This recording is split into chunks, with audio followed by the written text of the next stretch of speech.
Assalamualaikum dan salam sejahtera saya ucapkan kepada anda semua. Bersama saya Tun Akilah Hang Tuah selaku pengacara majlis anda dalam pentas Barisan Nasional pada hari ini.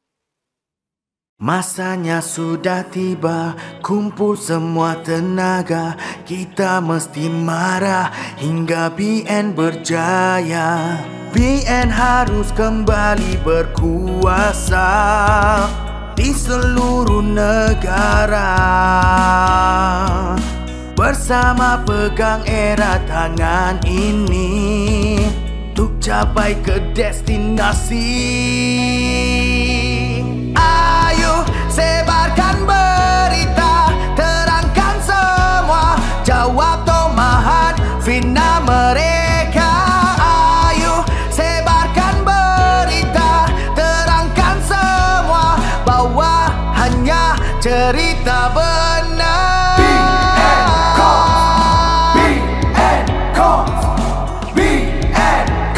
Kejayaan bakal menjelma.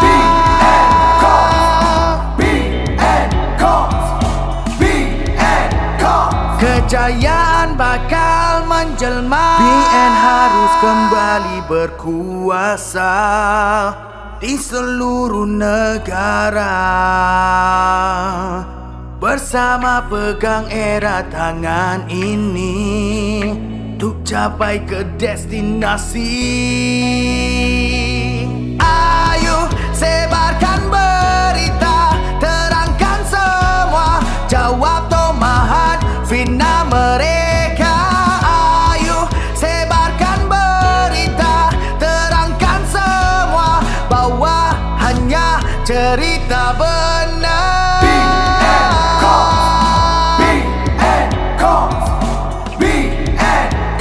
Kejayaan bakal menjelma.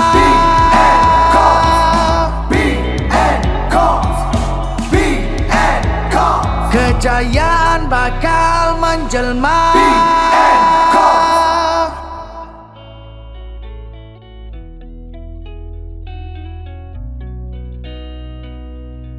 Pentas Barisan Nasional ini akan mengupas isu-isu semasa. Tanpa melengahkan masa lagi, mari saya memperkenalkan panel pertama kita iaitu Dr. Masliha Harun selaku Esko Puteri UMNO Malaysia. Dipersilakan. Assalamualaikum dan salam sejahtera. Syukur Alhamdulillah dapat kita bertemu di pentas BN secara online yang dibawa khas oleh Barisan Nasional Komunikasi. Saya Dr. Masliha Harun. Ya, saya seorang doktor perubatan dari segi kerjaya dan merupakan Esko Puteri UMNO Malaysia serta merupakan Ketua Puteri Lembah Pantai. Tuan-tuan dan puan-puan yang saya hormati, PRU 15 iaitu perayaan besar memilih tampuk pemimpin negara sudah tidak lama lagi. Sudahkah anda semua bersedia? Sesungguhnya kita, Malaysia, telah melalui fasa yang penuh bergelora semenjak kekalahan Barisan Nasional. Kerajaan 60 tahun yang memerintah dan telah diganti dengan kerajaan PH pada PRU 14. Kita, Barisan Nasional, terima keputusan itu dengan hati yang terbuka walaupun berat untuk menerimanya.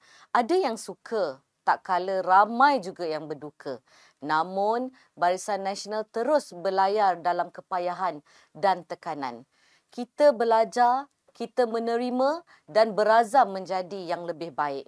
Di sebelah sana pula, kerajaan PH memulakan langkah pentadbiran dengan agak sumbang, angkuh, dendam kepada BN dan ternyata mereka gagal. Isu agama dan kaum terus dimainkan, kebajikan rakyat diabaikan, janji manis manifesto dibakul sampahkan, pembangunan dihentikan, malah banyak lagi tak perlu saya ulang di sini. Ketika itu rakyat makin sedar dan telah dibuktikan di siri-siri PRK yang bermula di Semenyih, Cameron, Rantau, Tanjung Piai dan seterusnya. Seperti yang kita sedia maklum, kerajaan PH ketika itu hanya bertahan 22 bulan dan tumbang dengan sendirinya setelah Tun Mahathir meletakkan jawatan. Diganti pula oleh Kerajaan Perikatan Nasional selama 17 bulan dan yang terkini Kerajaan Keluarga Malaysia di bawah Perdana Menteri Datuk Seri Ismail Sabri daripada UMNO atau Barisan Nasional. Tuan-tuan dan puan-puan yang saya hormati, kita telah lalui fasa yang bersejarah di mana satu kali mengundi tapi telah dapat 3 Perdana Menteri. Kenapakah perkara ini berlaku? Kata kuncinya adalah tiada kestabilan. Kestabilan apa? Kestabilan politik yang jelas. Mari kita singkap kembali apakah punca ketidakkestabilan ini. Yang pertama, gabungan parti-parti yang mempunyai ideologi dan pemikiran berbeza-beza. Kedua, masing-masing merebut kuasa nombor 1, iaitu kerusi Perdana Menteri. Ketiga, parti yang kecil nak menguasai parti yang lebih besar. Keempat, pengkhianatan dan lompat parti untuk kepentingan diri. 5. Majoriti tipis ahli-ahli parlimen. 6. Kegagalan pentadbiran dan menteri yang dilantik adalah tidak mempunyai pengalaman dan tidak kompeten. Tuan-tuan dan puan-puan yang saya hormati, ketidakstabilan ini telah memberi kesan yang besar kepada negara yang mana telah menarik kita jauh ke belakang berbanding jiran kita di Indonesia, Singapura dan Thailand. Ianya juga telah menyebabkan Malaysia tidak mendapat kepercayaan pelabur luar negara. Polisi yang baik tidak dapat diadakan dan dilaksanakan, malah sentiasa berubah-berubah mengikut kerajaan yang baru. Yang ketiganya, masalah ekonomi dan peluang pekerjaan yang mengucup. Adakah kita mahu perkara berterusan sebegini? Kita kena hentikan semua ini demi negara dan seluruh rakyat Malaysia. Hak kepada rakyat kini sudah dikembalikan agar dapat memilih kerajaan yang benar-benar kompeten dan mempunyai track record yang terbaik dalam segala aspek. Semestinya kerajaan Barisan Nasional. Tuan-tuan dan puan-puan yang saya hormati, Melaka telah memilih kestabilan demi kemakmuran. Johor juga memilih kestabilan demi masa depan. Kini Barisan Nasional di PRU 15 menawarkan kestabilan dan kemakmuran yang hakiki untuk semua rakyat Malaysia. Terbukti FDI di kedua-dua negeri tersebut meningkat dengan jayanya setelah kerajaan baru ditubuhkan. Perjalanan pentadbiran kerajaan Melaka, Johor juga lancar dan kembali teratur. Ini adalah bukti nyata dan fakta yang tidak boleh dinafikan. Inisiatif kebajikan rakyat dikembalikan dengan baik. Tuan-tuan dan puan-puan yang saya hormati, anda di luar sana, pastinya anda sedar di PRU 15 ini, PH atau pembangkang tidak menawarkan apa-apa yang baru dan membina untuk negara dan rakyat Malaysia. Mereka masih ditakut lama. Malah perangai dan pemikiran mereka semakin pelik. Dah masuk PRU ke-15 tapi modal kempen asyik kitar semula yang dahulu. Aneh betul. Semua berubah tapi pembangkang tetap dengan naratif lapuk dan amalan politik hasutan. Haru biru Malaysia kerana hasutan dan fitnah yang dijaja sana sini. Sepatutnya pembangkang mencontohi Barisan Nasional yang membawa rakyat ke arah politik kestabilan. Mengapa? Kerana hanya kestabilan dapat membawa kemakmuran yang menguntungkan rakyat. Generasi muda patut dididik dengan kempen politik yang syarat dengan idea bernas. Tunjukkan mereka visi dan manifesto yang jelas serta realistik supaya cerah masa depan negara. Sebaliknya, sampai bila pembangkang mahu amalkan politik hasutan yang mengajak kepada kebencian? Tidak malukah pada rakyat melihat inikah standard pemikiran pembangkang yang kononnya berangan ingin menjadi kerajaan. Habis diputarbelikkan segala auta sampai memeningkan rakyat. Tiada satu pun ayat kempen mereka yang berunsurkan fakta dan intelek. Ini saya kongsikan tentang cara pembangkang yang menghasut rakyat ketika berkempen. Benda yang tidak masuk akal dijajakan. Logik ke PRU 15 diadakan semata-mata kerana kita ingin melepaskan pemimpin kita? Bukankah sampai sekarang kes-kes masih lagi dalam pengadilan mahkamah? Setahu saya, malah ada juga puak yang di sebelah sana ada rekod menggugurkan kes pemimpin mereka apabila mereka menjadi kerajaan tempoh hari. Bukannya Barisan Nasional. Ingat, jangan lagi dipolitikkan isu PRU 15. Kerana apa? Ini boleh dikira kita merendahkan kebijaksanaan titah yang di-Pertuan Agong yang berkenaan untuk pilihan raya diadakan segera bagi memulangkan balik mandat kepada rakyat. Malah baginda juga kecewa dengan isu-isu politik yang menggugat kestabilan negara. Akhir kata saudara-saudari, sudah-sudahlah pembangkang dan sekutunya. Move on. Marilah kita belajar berkempen secara sihat dan bijak. Jangan fikir kita semua boleh tertipu lagi dengan hasutan dan temakan api kebencian kamu. Rakyat semakin bijak menilai antara kaca dan pemata. InsyaAllah Barisan Nasional adalah pilihan kita untuk kestabilan dan kemakmuran. Terima kasih kepada semua. Terima kasih BNCOM. Tiba kumpul semua tenaga, kita mesti marah hingga BN berjaya. BN harus kembali berkuat. Terima kasih kepada panel kita yang pertama. Sekarang kita akan masuk kepada panel kita yang kedua, iaitu Saudari Muhazahirah Wati Hashim selaku Naib Ketua Puteri UMNO Wilayah Persekutuan. Dipersilakan. Bismillahirrahmanirrahim. Assalamualaikum warahmatullahi wabarakatuh. Salam keluarga Malaysia. Apa khabar? Harapnya tuan-tuan, puan-puan sentiasa dalam keadaan sihat dan bahagia. Tak kenal maka tak cinta. Jadi lebih molek jika saya perkenalkan diri saya. Saya Muhazahirah Wati Hashim, merupakan Naib Ketua Pergerakan Puteri UMNO Wilayah Persekutuan dan merupakan Ketua Puteri UMNO Titiwangsa. Kawasan hot Titiwangsa ni kerana ramai duk intai-intai kursi untuk bertanding. Tuan-tuan, puan-puan yang saya kasih sekalian, tanggal 9 Mei 2018, Pakatan Harapan berjaya memenangi PRU ke-14. Impian Pakatan Harapan menerajui kerajaan Malaysia telah berjaya atas faktor gelombang rakyat menolak Barisan Nasional. Dan semasa itu rakyat terpesona kerana disajikan janji-janji manis buku harapan. Saya kira rakyat Malaysia undi Pakatan Harapan ketika itu dengan rasa-rasa cuba-cuba memilih PH kerana kononnya PH adalah sebuah parti yang mampu memimpin dan menguruskan negara. Kononnya lebih hebat, lebih baik dan lebih maju daripada Barisan Nasional. Namun tuan-tuan, puan-puan yang saya kasih sekalian, jangan tipu saya. Tuan-tuan, puan-puan pasti terduduk kerana yang dikejar tak dapat, yang dikendong berciciran. Sedih kan tuan-tuan, puan-puan? Janji-janji manis buku harapan tidak dilaksanakan oleh PH sepanjang pemerintahan 22 bulan. Dan ada yang sekadar pelaksanaan bagai melepaskan batuk di tangga. Program-program Kerajaan Barisan Nasional hanya ditukar nama dan dirasmikan oleh mereka. Begitu mudah kerajaan PH ni buat kerja. Saya jumpa ramai anak muda di luar sana, dari utara ke selatan, barat ke timur dan juga Sabah Sarawak, Labuan. Ramai yang menyatakan mereka tertipu dengan janji PH. Harapkan pegar-pegar makan padi ibaratnya.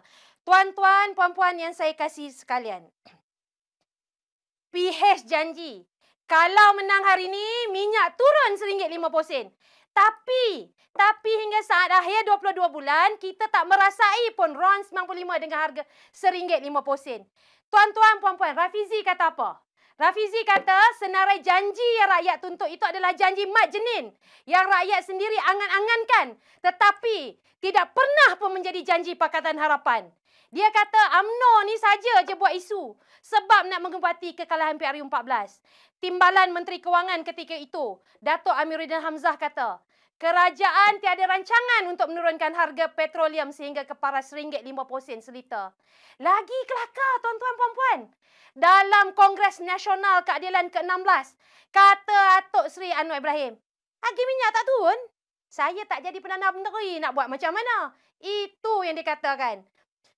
Tuan-tuan, puan-puan yang saya kasihi sekalian. Tadi tu saya cerita baru satu janji pasal minyak. Ni ada satu lagi janji. Anak muda tahun 80-an, 90-an, ketika dulu tahun 2011, 2012 sampai sekarang.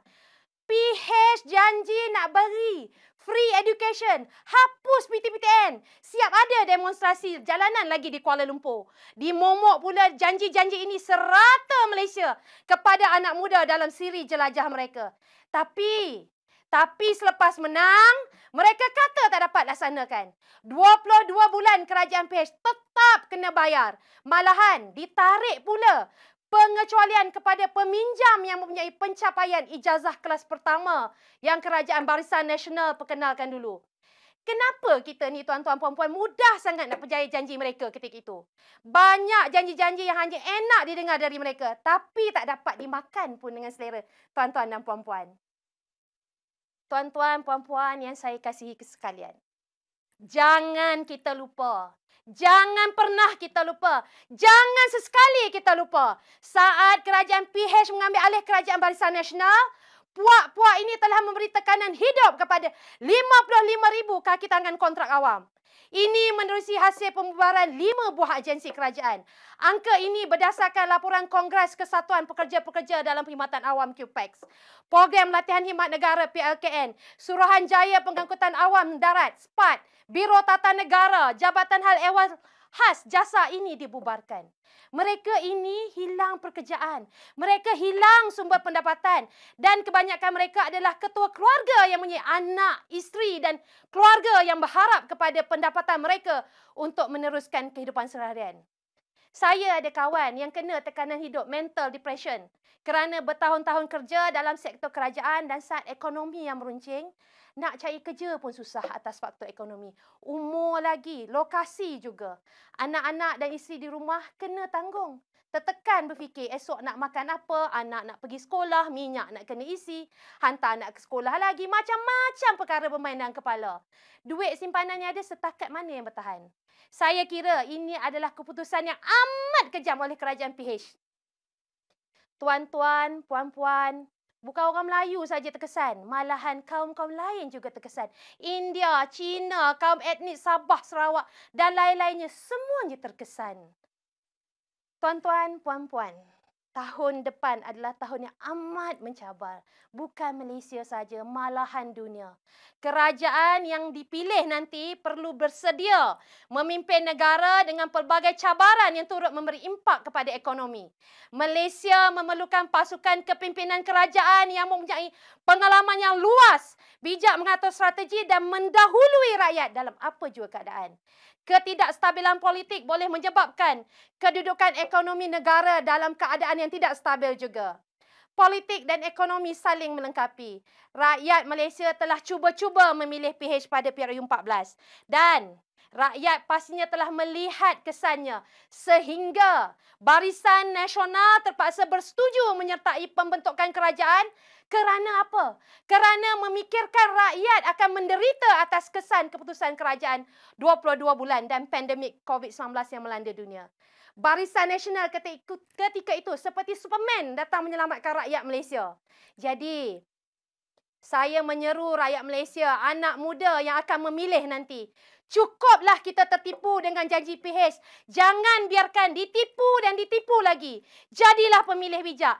Pilih pemimpin yang boleh membawa negara ke tahap yang diimpikan rakyat Malaysia. Saya pasti, saya yakin calon-calon Barisan Nasional mempunyai kriteria yang cukup sebagai benteng utama kerajaan dalam menghadapi cabaran tahun hadapan. Jadi sebelum saya akhiri ucapan, saya dengan rendah diri memohon dan terus memohon tuan-tuan, puan-puan, undi daceng untuk kestabilan dan kemakmuran Malaysia tercinta. Undilah Barisan Nasional. Tiba kumpul semua tenaga, kita mesti marah hingga BN berjaya. BN harus kembali berkuat. Terima kasih kepada panel kita yang kedua. Sekarang kita akan masuk kepada panel kita yang ketiga iaitu yang terakhir pada hari ini. Dijemput saudara Arif Zaki selaku pengarah Barisan Nasional Youth Volunteer Malaysia. Dipersilakan. Assalamualaikum warahmatullahi wabarakatuh. Salam sejahtera, salam keluarga Malaysia. Selamat datang kepada semua penonton-penonton kita pada hari ini ke pentas BN. Saya Arif Zaki Zulkafli, pengarah BNYB Malaysia dan juga merupakan koordinator BNYB Perak. Hari ini akan berkongsikan kepada anda semua tentang apa kebobrokan ataupun apa kepincangan yang telah dibuat oleh Kerajaan Pakatan Harapan ini yang membolehkan anda untuk berfikir supaya anda memilih dengan betul selepas ini pada PRU15. Seperti yang kita tahu, kita perlukan Malaysia yang stabil. Sebab itu dalam BNYB Malaysia sendiri, kita sendiri telah melancarkan iaitu program ataupun kempen secara naratif Malaysia stabil iaitu kita mahukan kali ini rakyat Malaysia semua memilih Malaysia stabil sebagai kerajaan yang terbaik. Jadi siapakah Malaysia stabil itu? Anda pun tahu siapa yang boleh bawa stability, kerana apa yang telah berlaku dulu pada Pakatan Harapan pada PRU14 selepas mereka menang, mereka memang tidak menjadi sebuah kerajaan yang stabil. Apa antara benda-benda yang membuatkan kerajaan ini tidak stabil? Iaitu yang pertama, mereka gagal dari segi pengurusan ekonomi. Yang kedua, mereka membuatkan pendapatan rakyat berkurang. Ini antaranya apabila mereka, salah satu kempen yang dibuat oleh mereka pada PRU14 dan mereka kata Malaysia sudah hendak bankrupt. Malaysia sudah hutang lebih 1 trilion. Tapi apa yang jadi? Apa mereka menang? Mereka menanggung kempen itu. Sudahnya ekonomi makin turun, sebab itu pendapatan rakyat kita makin kurang. Pelabur sudah lari daripada Malaysia. Aset-aset yang dijual akibat bila kita tak ada duit, bila dia cuba nak merealisasikan apa yang dia cuba bawa ataupun apa yang dia cuba janjikan, sudahnya aset jual. Lepas aset jual, dia claim kata income dia bertambah. Ini adalah antara benda-benda apabila dia buat benda macam ni. Ini tuan-tuan pun tahu. Janji itu janji palsu. Kita tahu apa yang dia kata itu manifesto, bukan kitab suci. Anda pun tahu siapa yang cakap. Kalau anda percaya lagi pada orang yang berkata begitu, saya pun tak tahulah nak cakap macam mana lagi. Baik, kita pergi ke soal PTPTN. Itu antara salah satu janji yang dibawa oleh Pakatan Harapan. Mereka kata apa? Jika PH menang pada hari ini, PTPTN percuma untuk semua. Tapi apa yang terjadi? Apabila mereka jadi kerajaan, mereka tahu, oh, rupanya tak boleh bagi percuma. Jadi mereka buat apa? Mereka kata, yang pertama sekali, untuk penangguhan bayaran balik PTPTN bagi peminjam yang bergaji kurang dari 4,000 sebulan. Hakikatnya, peminjam perlu bayar balik ikut kaedah dan jumlah mereka pinjam sebelum ini seperti biasa. Bukan seperti apa yang dibawa oleh Kerajaan Barisan Nasional dulu. Bila dapat first grade, first class honour, terus boleh jadi beasiswa. Bila kita kata ada peminjam yang boleh membayar secara lamsam atau membayar secara baik, akan dapat diskaun tertentu. Tapi bila pergi ke PH, masa itu sudah dibuat secara realistik. Tapi ketika itu PH cuba menghasut anak-anak muda, menghasut peminjam-peminjam PTPTN ini. Kononnya apabila pilih Pakatan Harapan, mereka akan dapat PTPTN percuma. Sudahnya apa yang korang dapat? Sebab itu, bila Kerajaan Barisan Nasional, dia buat sesuatu polisi, dia buat satu perancangan, dia buat secara realistik. Tapi apa yang PH buat? Saya sambung balik. Menteri Kewangan sebelum ini, Lee Guan Eng, mengumumkan potongan gaji berjadual akan dilaksanakan ketika membentangkan pelanjawan 2019. Katanya, pemotongan gaji berkenaan adalah untuk peminjam yang berpendapatan melebihi RM1,000 sebulan. Namun, pemotongan gaji secara berjadual antara 2 hingga 15% dari pendapatan bulanan peminjam berpendapatan melebihi RM1,000 sebulan. Jadi, bila dia bentang belanjawan, dia tak umum pun. Semua peminjam PTPTN dihapuskan. Tidak, hutang anda tidak dihapuskan. Itu adalah antara janji palsu yang telah dibuat. Itu adalah antara benda bila Menteri Kewangan, bila Perdana Menteri menjanjikan sesuatu yang tidak realistik. Dan apabila Menteri Kewangan itu sendiri tidak melaksanakan janji itu, pelabur-pelabur akan rasa apa? Pelabur-pelabur akan rasa Menteri Kewangan kita cakap tak serupa bikin. Jadi apa mereka buat? Mereka sudah tidak percaya. Sebab itu mereka banyak lari keluar ke negara-negara jiran kita. Saya sambung. Itu janji menghapuskan PTPTN. Apa pula tentang janji penghapusan tol? Dalam PRU14, Pakatan Harapan telah melontarkan manifesto yang sangat tidak realistik dan tindakan populis ini, iaitu menghapuskan tol. Namun ada juga yang boleh percaya sebab mereka ini kaki penyebar fitnah. Mereka ini kaki penyebar dakwah. Sebab itu, ada juga yang terpedaya. Namun, tak apa. Dulu, kalau kata terpedaya, tapi selepas itu Barisan Nasional menang, mungkin mereka rasa, oh, PH belum menang lagi, sebab tu tak boleh bagi minyak percuma ataupun tol percuma. Selepas itu, PH menang. Namun, apa yang terjadi, tuan-tuan? Tol tetap kena bayar. Betul? Tol tetap kena bayar. antara ketika itu, Lee Kuan Yew sendiri, iaitu Menteri Kewangan kita, ada merasmikan satu tol baru. Dengan bangganya merasmikan highway baru, ada tol baru. Dia kata nak cerita pasal percuma. Kenapa dia tak bangga umum highway ni percuma? Sehingga tamat pemerintahan yang ditabir oleh PH, manifesto mereka masih tak dipenuhi sepenuhnya. Apa yang jadi? Anda bayangkan pada PRD15 ini, mereka pasti akan membentangkan manifesto yang sangat tidak realistik, akan membentangkan manifesto yang sangat tidak berperancangan. Jadi, anda perlu tengok dan banding-bandingkanlah manifesto. Anda tahu siapa yang anda perlu pilih. Tun Dr. Mahathir Mohamad sendiri pernah berkata bahawa lebuh raya tanpa tol tidak mungkin wujud, membuktikan bahawa manifesto PH adalah satu penipuan. Saya nak cerita sini, kenapa kita nak perjuangkan tentang Malaysia stabil? Sebab Tun, dia dah lama tahu tol tidak boleh percuma sebab kita perlukan maintenance, kita perlukan sambung. So, apa yang Tun buat adalah dia tahu tol tidak boleh percuma. Tapi pemimpin PH, mereka ini kita sudah maklum, mereka hanya bergabung kerana mereka nak pastikan Barisan Nasional jatuh. Mereka bukan bergabung untuk pastikan Malaysia ini lebih maju atau Malaysia ini lebih berdaya saing dari segi ekonomi di peringkat antarabangsa. Apa yang Tun cakap? Antara langkah yang canangkan oleh Tun untuk menghapuskan tol adalah perlu menaikkan harga minyak.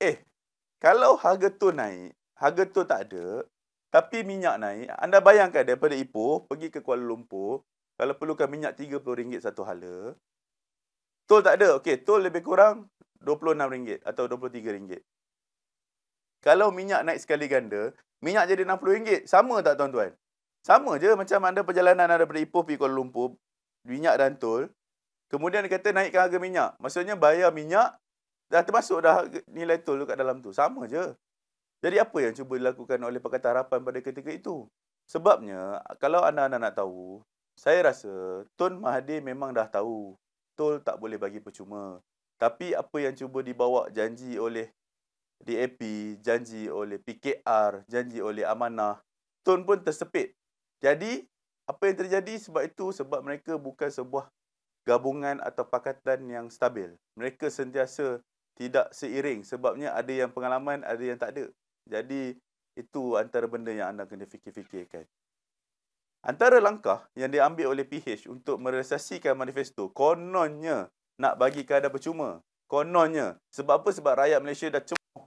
Rakyat Malaysia dah habis bising. Sebab apa? Sebab PH tak nak provide janji manifesto iaitu tol percuma. Apa yang dia buat? Dia cuba nak berselindung di sebalik janji-janji palsu dia ni. Dia memberikan kadar percuma iaitu pada waktu yang sangat tidak realistik. Pada waktu puncak antara jam 11 malam hingga 5 pagi sahaja. Kalau betul-betul nak bantu rakyat, bantu orang yang nak pergi kerja, balik kerja. Itu baru betul. Kalau betul-betul nak bantu. PH juga, dia sebenarnya telah mencadangkan pergantian mekanisme kutipan tol sedia ada dengan caj kesesakan. Kalau orang kat KL, nak bayar tu paling ramai waktu bila? Waktu kemuncak, waktu sesak. Jadi bila dia nak charge pula lagi waktu sesak, maksudnya dia nak apa? Dia nak cuba pastikan rakyat makin terbeban. Ini ke yang kau nak pilih? Ini ke yang pastikan katanya kerajaan Pakatan Harapan ni ada sebuah kerajaan yang baik?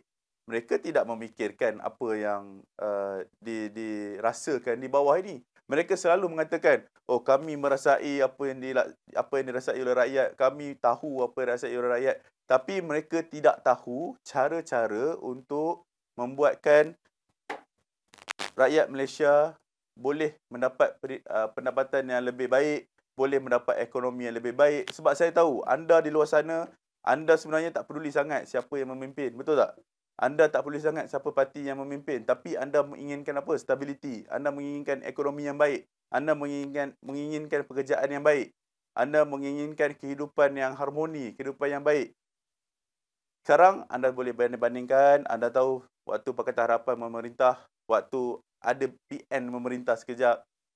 Anda tahu sewaktu BN memerintah selama ini, sebelum PR14. Anda tahu mana yang lebih terbaik, mana yang akan membawa Malaysia ini ke arah yang lebih baik, mana yang akan bawa Malaysia punya ekonomi ni keadaan yang lebih baik. Anda tahu jauh di sudut hati nurani anda, walaupun anda kata anda tak suka pemimpin ini, anda tak suka pemimpin itu, akan tetapi anda tahu sendiri parti mana adalah parti yang betul-betul akan membawa stabiliti pada negara kita. Bukan saja pada ekonomi, tapi pada pentadbiran kerajaan itu sendiri.